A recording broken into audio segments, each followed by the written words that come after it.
Plato's Socrates begins his founding of the just city with a discussion on music and poetry and gymnastics.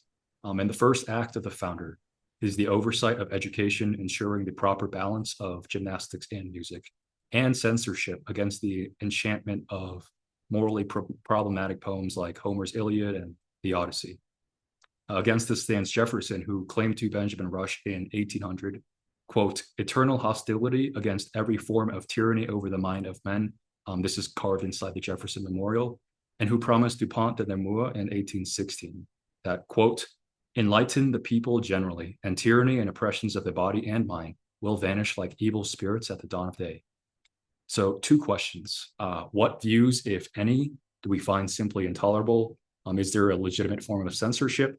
And two, can the many be enlightened through the same education as the few, to be taught to see the forms? So Socrates would say no to that last question. I think that's an interesting point of, again, provocation where we can argue with him if we want. He would also not recommend that you see Christopher Nolan's The Odyssey. There may be like a few minute clips that are good for your soul to watch, but the rest of it, really don't watch it. Anyway, 1 star as far as Socrates is concerned. He proposes a rigid system of censorship. I think the best way to get into, to overcome our initial aversion to that, which I think is, generally a good thing to be averse to censorship, I would say. But he's proposing an educational program first and foremost. So in the same way that Jefferson, when he's, laying out the curriculum of the University of Virginia, certainly does not say, well, look, just put every single book that's ever been written in that library, right? And let them read whatever they feel like, like no required classes, no majors, no core curriculum, they'll just let them free, right? That's not, a responsible way, I think, to set up a university. And although I'm not speaking in any way on behalf of West Point, I will say that, having a core curriculum and lots of requirements is generally pretty good as a way of doing education. And Socrates agrees. So he thinks, you can say with some confidence the sorts of ideas that especially young people can be exposed to in a way that shapes their character in a good way. And you can be, fairly confident that some things will shape their character in a bad way. In particular, he talks about theology here. He says if you grow up thinking that gods are fickle, vindictive, desirous, always like, messing around with mortals and then this sort of thing, it's actually not good for you. It tends to, foster a view of yourself where you think that kind of behavior is okay, right? Even, so that sort of thing, right? That matters. Getting the basic cultural models, the basic kind of books and ideas that especially young people are exposed to, all of that matters. And I think you can accept the force of that argument without necessarily concluding that, for, well-educated 40-year-olds, you shouldn't see Christopher Nolan's The Odyssey, although Socrates does take it that far. So I'll stop there. I haven't seen The Odyssey. I guess I won't now. Wow. You should just watch Young Washington a third time, Dr. McDonald. That's it. Maybe I'll do that. Yeah, well, it's interesting. I mean, as Dr. Liebert points out, in designing education, there is obviously going to be some selection. I mean, there are only so many hours in the day. There are only so many years that a person can devote his or her life to learning full time. You have to be selective. You have to, strive to put in front of people the texts, the ideas, the controversies that you think are going to be the most useful to them. So certainly there needs to be a selection process. And Jefferson grappled with this actually when he was creating the University of Virginia. I mean, he selected books for the library. There were certain books that he didn't want to be in the library, and Madison had to talk him into including them. And he finally gave in, So he did want people to be exposed to a lot of different and competing ideas.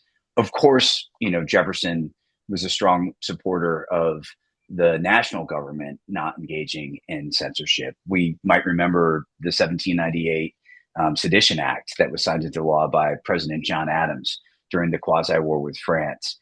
I mean, the ink was barely dry on the Bill of Rights, which had been ratified in 1791.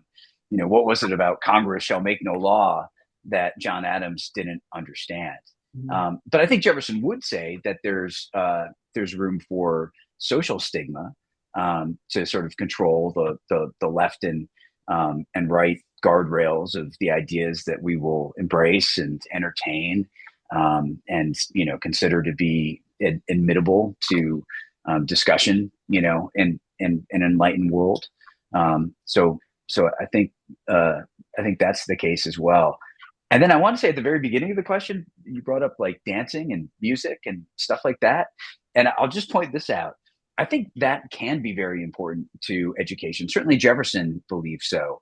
And there's this very underappreciated sort of back of the napkin plan for a military academy that Jefferson sketched out, we think in about 1793, where he lists the different professors who he wants to hire. And among the different faculty, he wanted someone to teach fencing, someone to teach dancing, someone to teach gymnastics.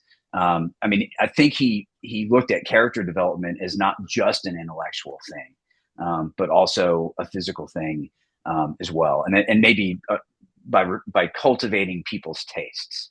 I mean, he certainly did that at the University of Virginia, where with great care and great intention, he designed the original buildings for the grounds of the University of Virginia to reflect specific kind of classical architectural styles. So he wanted those to be on display so that the tastes of the students at the University of Virginia would be cultivated and elevated. I can just jump in. We're discovering all these wonderful points of agreement between these two authors who are supposed to be in disputation with one another.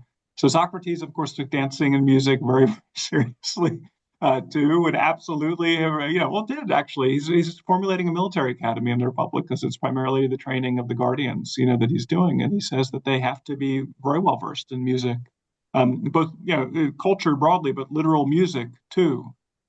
So anyway, so even if it's the case that Plato didn't emphasize, I think in a way it's more remarkable that they have these points of agreement without Jefferson having actually read or cared for Plato, right? In a way, it's like the sincerest possible form of like flattery and endorsement, I think. Absolutely. Yep.